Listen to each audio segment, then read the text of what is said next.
I have recently in an episode talked about DESE, the DOE in Massachusetts. They have a tool for analyzing student work that I love. I also love this tool from Nicole Dimich, who wrote Design in 5. We'll link to that book and all of the free resources in it.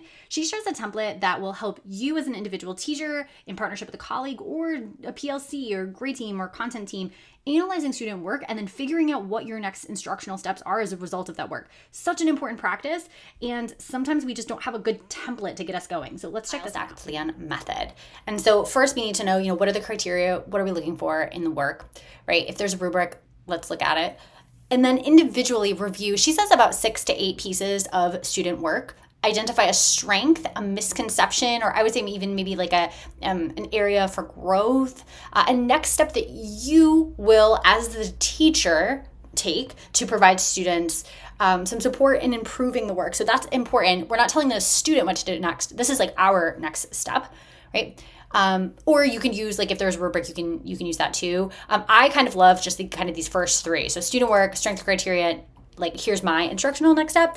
And then you can also do this with a colleague. So there's a lot of detail in here, but you can use it individually or with a colleague. I love that. So if you're using it as a team, you could use consensus protocol to really make sure we identify these big trends.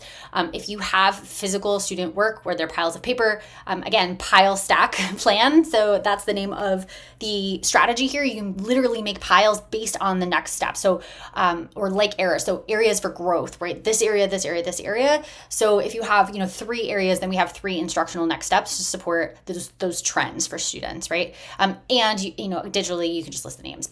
So you're going to plan instruction for each of those groups. So there's a bunch of things to consider here.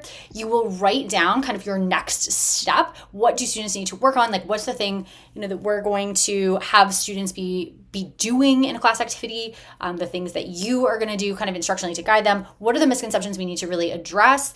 And then you're going to design the intervention or the instruction to help students, right? And so you're going to name those students who are going to engage with those next steps as well. So you kind of have almost I would envision this as a workshop model. You have this whole page where you have okay, these 6 students are going to come to me for the first 10 minutes and we're going to work on this thing. And this is exactly what I'm going to do with them step by step. And then the next 10 minutes of class, I'm going to meet with these students, right? And so you can kind of go all the way down. There's more down here. So kind of check in, just a reminder to make sure that you check in to see if actually your instructional move was effective, that students did improve or address the misconception.